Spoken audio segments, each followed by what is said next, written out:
এত কষ্ট আমি মাকে দিলাম, কিন্তু মার কোনো খেদমত আমি করতে পারলাম না। আমার মার ঋণ আমি শোধ করতে পারলাম না।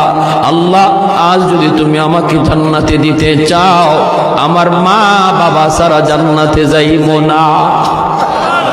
হয় আমার বাপ মার সাথে জাহান্নামে দিয়ে দাও, হয় আমাকে আমার বাপ মার সাথে জাহান্নামে দিয়ে দাও, নতুবা আমার সাথে আমার বাপ মারে জান্নাতে দিয়ে দাও। আমি আমার মা বাবা ছাড়া থাকবো না। আল্লাহ, তুমি আমার দুনিয়াতে পাঠাইছো, আমার মা আমার বাবা আমার উপর কি পরিমাণ ঋণ, আমি তো ঋণ শোধ করার সুযোগ পাই নাই, দিছো না। আজ হাসরের মাঠে যদি আমাকে জান্নাত দিতে হয়, বাপ মা ছাড়া জান্নাতে যাইবো না।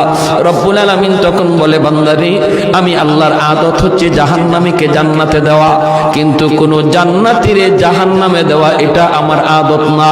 বান্দা, তুমি তো জান্নাতি, তোমাকে আমি জাহান্নামে দিতে পারি না। ঠিক আছে, নেও, তোমার সুপারিশে বাপ মারেও জান্নাত দিয়া দিলাম।